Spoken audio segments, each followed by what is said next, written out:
Hi guys, Sarah here. We are going to be talking about rhymes and lyrics today. So if you write musicals or write any music at all, we're going to be going through all the different types of rhymes and the other techniques that you can use in your lyrics to really make them pop. Now, the book that I'm using for a reference today is How Musicals Work and How to Write Your Own by Julian Woolford. This is a really great book that covers kind of everything about writing musicals, just little bits of detail about many different aspects. And there's a section in the book that goes through different types of rhymes. So I'm just going to be going into a little bit more detail and giving you some examples. I think sometimes when we think about rhyme, we just think, oh, there's one thing, it's rhyme. This rhymes with this, and it's a song, it has to rhyme. But it's actually not true. It's actually a very detailed area. There's a lot of different types of rhyme. And I also really encourage people to think outside the box with their lyric writing.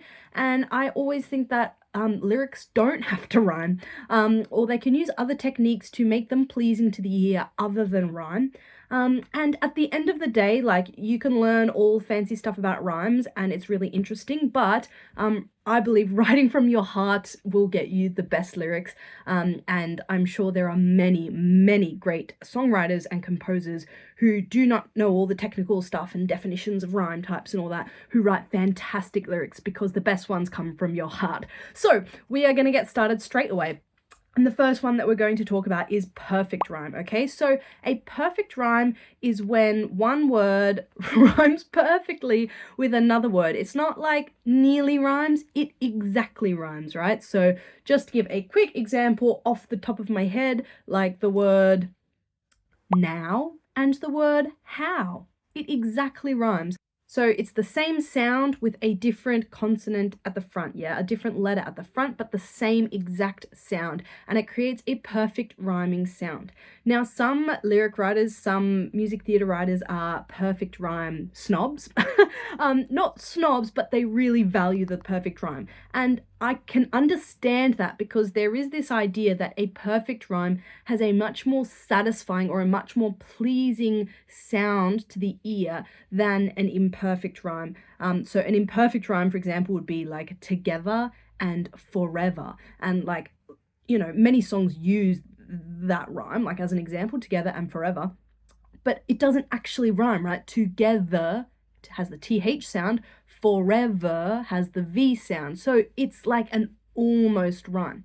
So the idea is that a perfect rhyme sounds more pleasing, and if you hear an imperfect rhyme, it almost like you don't know why, but something sounds a bit off, or it's like a little bit jarring, even if it's just a really, really tiny thing. So some people really pride themselves on writing purely perfect rhymes, and I think that's a really fun exercise to do if you've never done it before. Like, challenge yourself, oh, can I write this song using only perfect rhymes? I personally am a big fan of imperfect rhymes and near rhymes because I do feel like there are a lot of possibilities, like it opens up possibilities. If you're only using perfect rhymes, there are only so many words that rhyme with other words. Do you know what I mean? If you're using imperfect rhymes, it kind of opens up this other possibility if you can do it well, right? So I think sometimes imperfect rhymes are implemented and they're not done well, like maybe the stress of the syllable is also off, and so it jumps out more, it's a little bit more jarring. But if you can do an imperfect rhyme well, sometimes you can hardly even notice it and it actually can be quite effective. And yeah, so perfect rhymes, they're great and people think that they're the best type of rhyme, but they are not the only type of rhyme. Now, an example of a perfect rhyme is Six the musical. Soon I'll have to go, I'll never see him grow, but I hope my son will know. Yeah, so go, grow, know.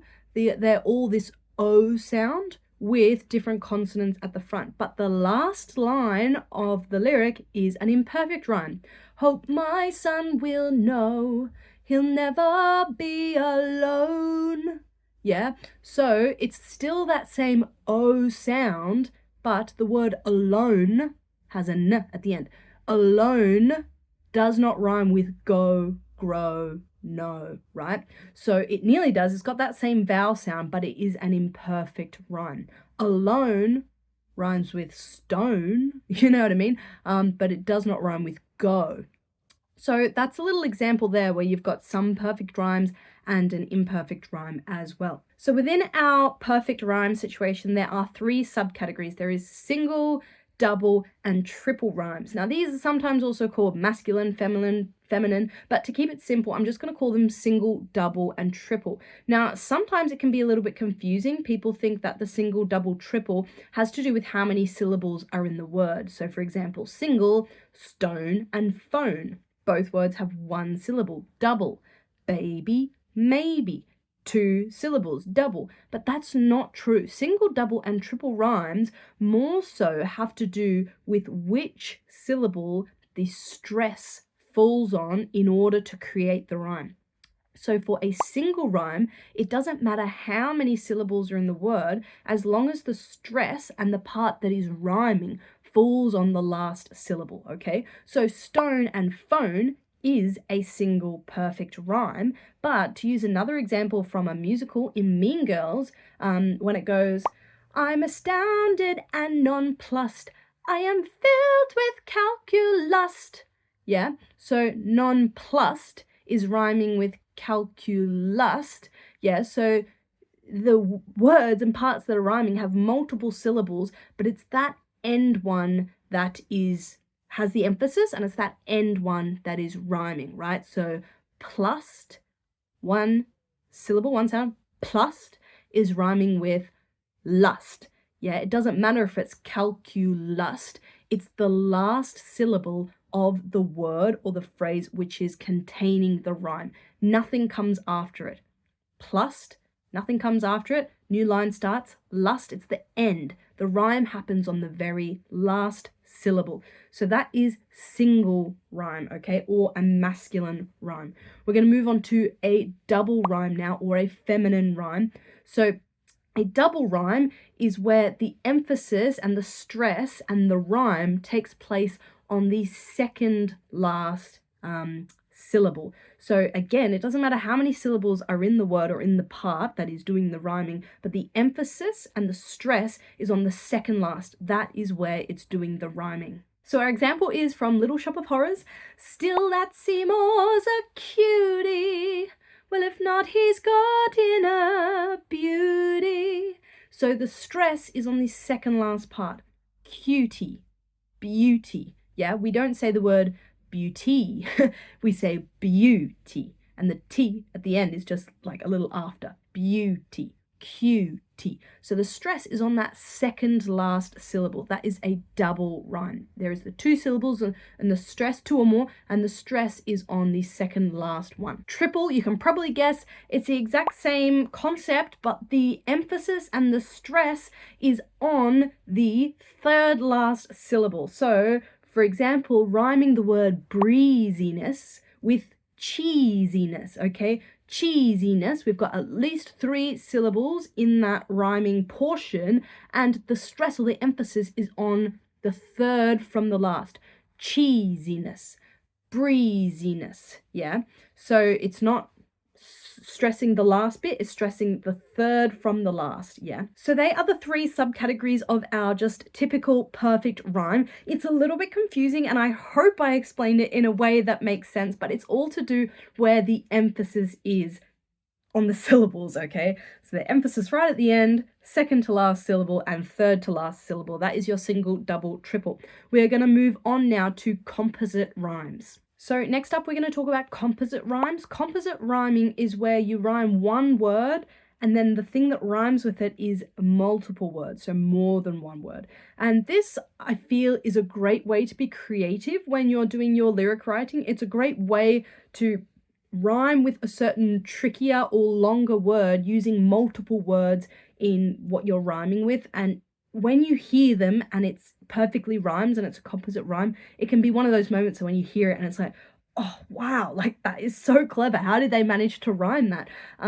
And I do think this can sometimes be overdone. If you're doing it loads and loads and loads in one song, it can sound a little bit like you're cheating almost in a way if you use this technique too much, but when you pepper it in here or there, it can be really, really effective. So the example that we have is Hamilton, and of course, Hamilton is just a masterclass in all of these techniques, and a single, verse in Hamilton might have every single one of these. The rhyme is, an Alexander is penniless.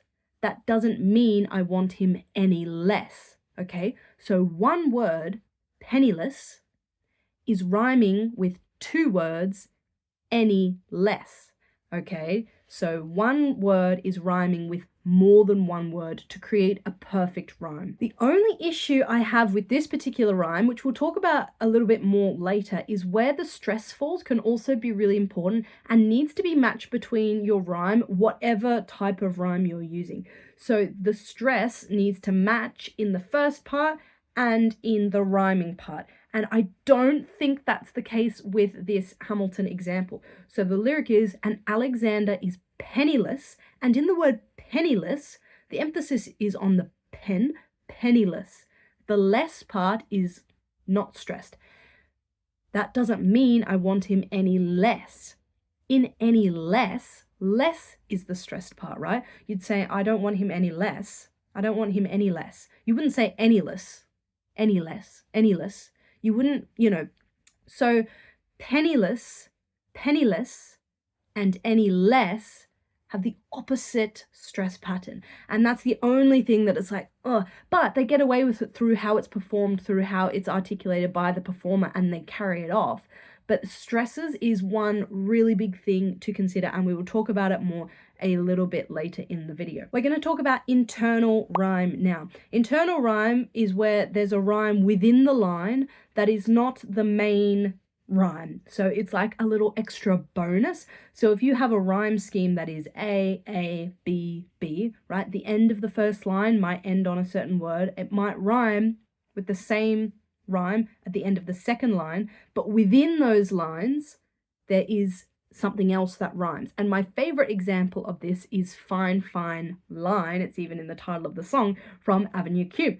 There's a fine, fine line between a lover and a friend. We're rhyming friend. There's a fine, fine line between reality and pretend. Yeah, so in that, the rhyme is friend and pretend. But within each line, we've got fine and line rhyming, right? So it's like a little extra bonus one encapsulated within the line that is not the end rhyme. I hope that makes sense. Okay, so they are our sort of perfect rhymes. We've got the single, double, triple, and then we've got the composite and the internal rhyme. We're going to now move on to more imperfect rhymes. And we've already talked about imperfect a little bit, but just to give you another example and to show you how frequently this really is used, you'll start to hear it everywhere. In Waitress, she is messy, but she's kind. She is lonely most of the time. Yes, so it's rhyming kind with time.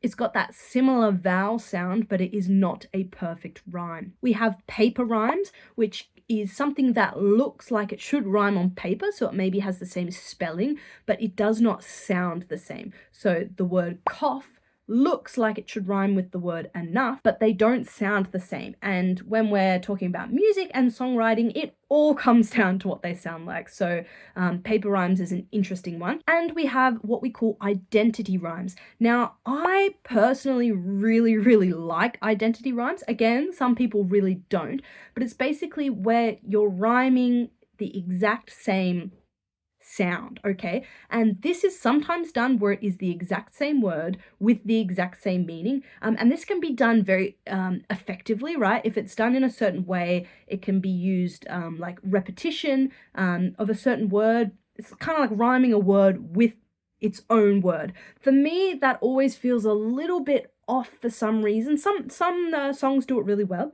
But the way that I like to use identity rhymes is with homonyms and homophones, okay? So a homophone is a word that sounds the same but is spelled differently.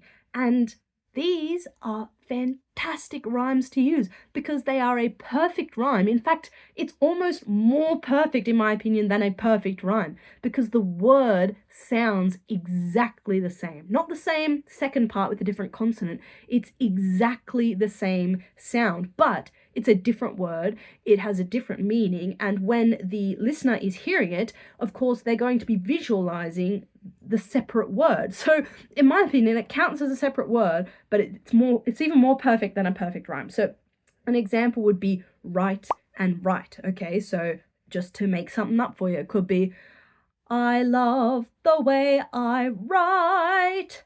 It makes me feel so right. Yeah, so right and right. One has a W, one has an R. Obviously, that was a very naff example, but you get the idea, okay? The second one is homonyms. Now, a homonym is a word that is spelt the exact same, sounds the exact same, but it only has a different meaning. And I almost love this even more. And if you can find a way to use these, it's really, really great. Now, obviously, there's going to be great examples out there, but a word that I've chosen as an example is the word pen. Okay, so pen, P-E-N, can mean what you write with, but pen, P-E-N, can also mean like an animal enclosure, right? So just to make something off, totally naff. I was at the zoo and I dropped my pen. I looked up and there was the lion pen, right? So same spelling, same sound, but different meaning in the context of an actual real song.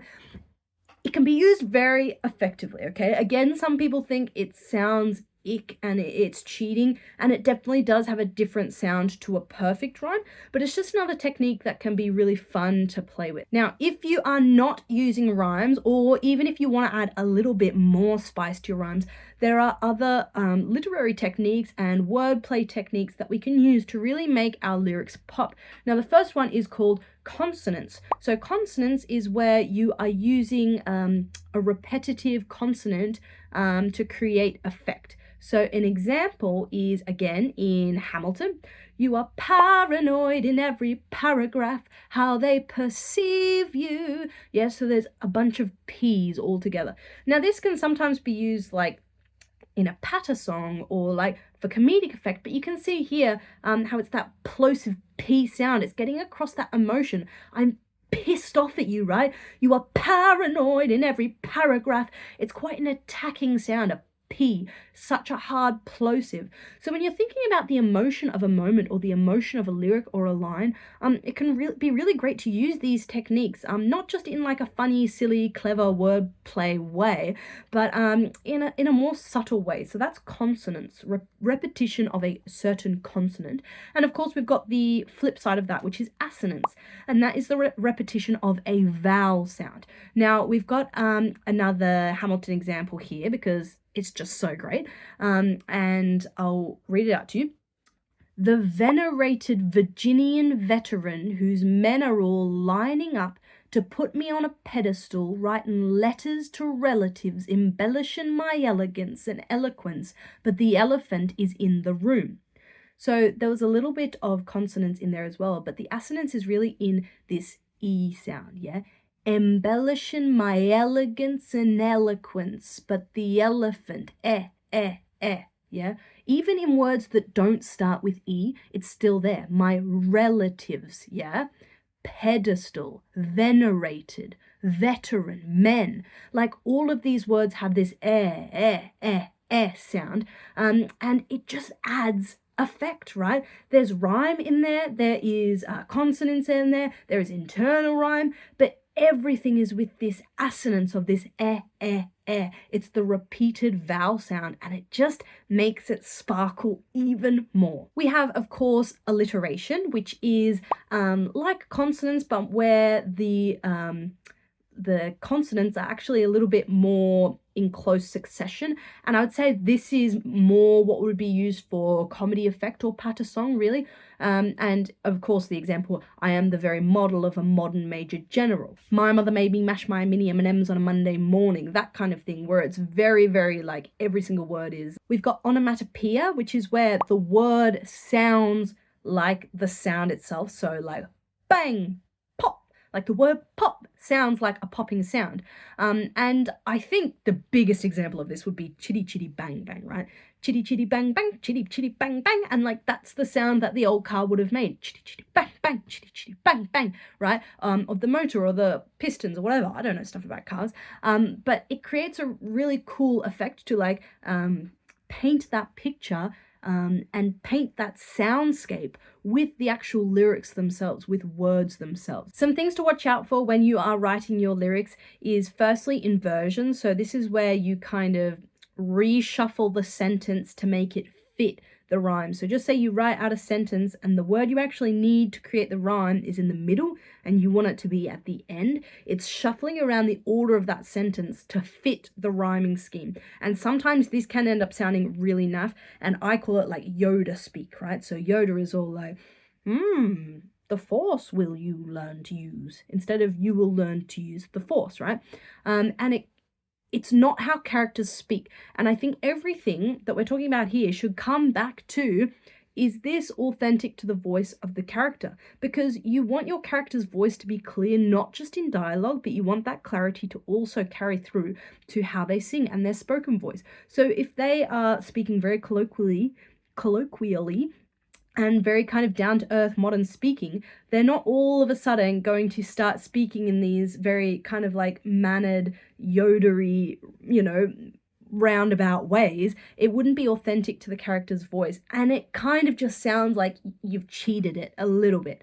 And another thing to watch out for is using lots of filler words, and I have been a massive culprit of this, right? If I have like a phrase that I want to use and it doesn't quite have enough syllables to make it line up, in the past, I have been known to just add in all sorts of filler words, and not even good filler words.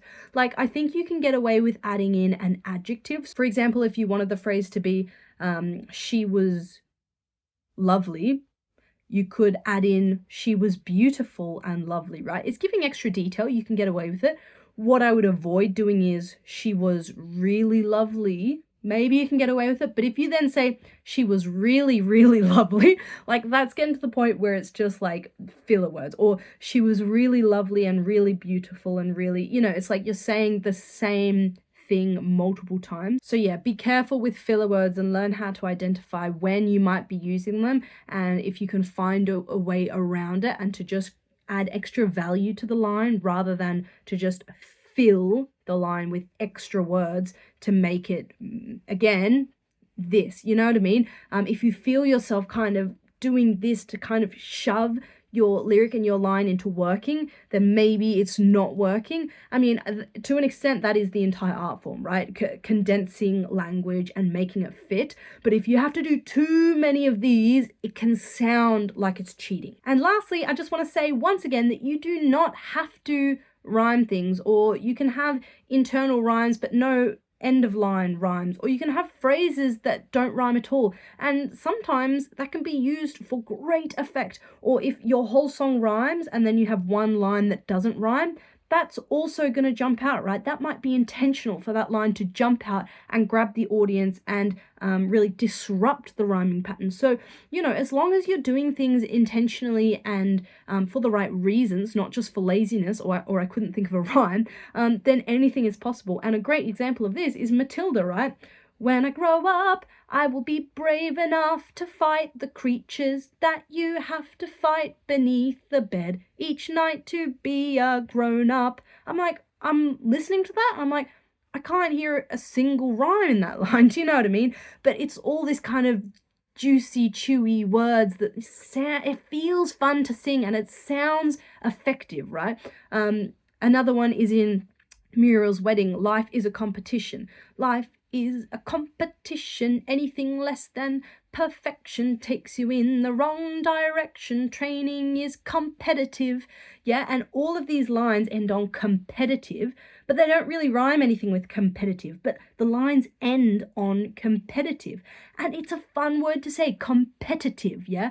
It's got all of this kind of juicy wordplay going on. So that is my super quick crash course on different types of rhymes. Hopefully that's opened you up to some new ideas or some new techniques that you maybe didn't know, and you can go away and implement in your own writing. And hopefully as you're listening to soundtracks and listening to songs, you'll be able to hear these techniques being used. You'll be able to hear them where they work well, and even where they don't. I'll still be listening to like Broadway level stuff and be like, oh, they've just used the exact same word twice. That was filler, or that was this, or that was, oh, that was an identity rhyme. It was the same, you know what I mean? So you'll be able to go away and identify them. I do maintain that all of the best lyrics come from the heart and come from authenticity to your story and to the character's voice. If your character would not say it, your character would not sing it. Okay, so start from there.